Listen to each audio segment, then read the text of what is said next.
When I first moved into Saving Grace, I wasn't sure about it, but I looked into it and I asked my parents to take me to tour through it, and they really liked it. As soon as I was able to work in the country legally, I moved out of my parents' home and moved to Saving Grace. I learned how to drive and get a driver's license, and that's when I first started working. And I was really nervous because I didn't have any work experience coming here, and I wasn't sure how I was gonna get a job, but eventually I found a job where I could afford to pay for school. The way that I was introduced to Saving Grace was through my boss of a new job I just started working at. And when I began working at the job, I was an atheist. At that point, I could tell that God was really stirring in my heart. And then some things happened in my life, and I was no longer with a home. And I just had this overwhelming sense of peace about Saving Grace. And I called Becky that night, and she answered, and it was so great. The change that I started to experience from that point on was incredible.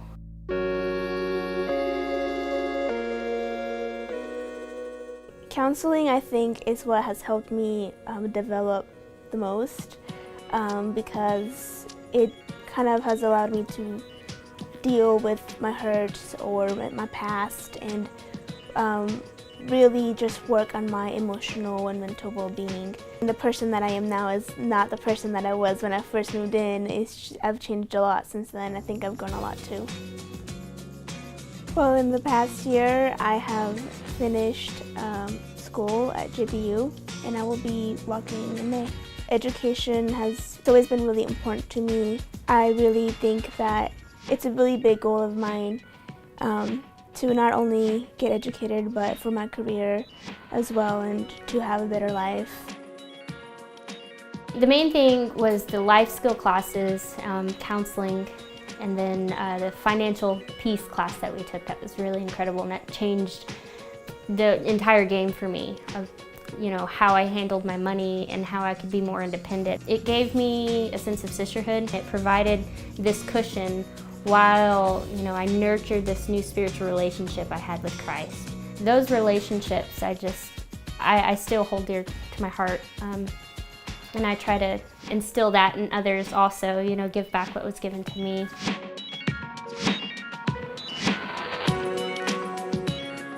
I went to school to be a dental assistant, and it was incredible. I really loved it. I loved the knowledge that I got from it, and I loved the sense of professionalism. It made me feel worthy at the end of the day. It was something that not only was I passionate about, but I was really good at it. And I really thought that was going to be, my career. My husband and I are doing great. We get a phone call from his grandma. When she called us, she told us that Michael's biological sister had taken off and abandoned her 3 children.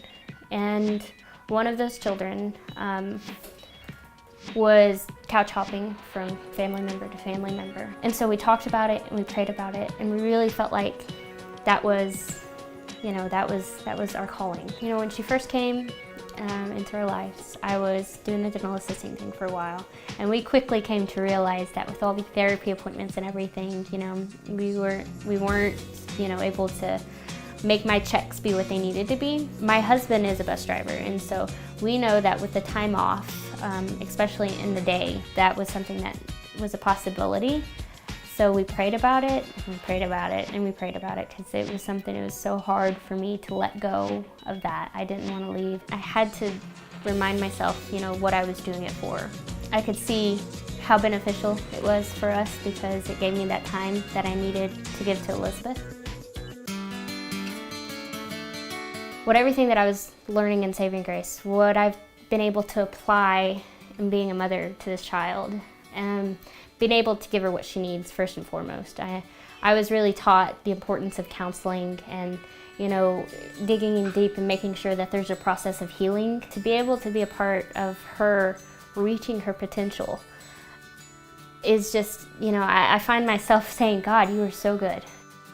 From here on, I'm hoping to go on to a master's program, and I want to major in creative writing because I want to write and edit novels and teach at a university. I think my life would be a lot different without Saving Grace. I wouldn't have been able to grow into my own person because I really needed that. I really needed to get help. I really needed to get counseling. I really needed to give myself time to heal. And I think Saving Grace helped me to achieve that and conquer that in the way that I needed to the most. Through my mentors, I have these wise, godly women that have walked through or in that certain stage of life, so it's really helpful to be able to go back and reference with them. If it weren't for Saving Grace, I don't think that I would have ever connected with God on such a deep level. I don't think I would be a successful mother as I am now. I wouldn't have had the knowledge and the heart that I have for God's ministry, especially in women's ministry. I don't think that I would have answered the call.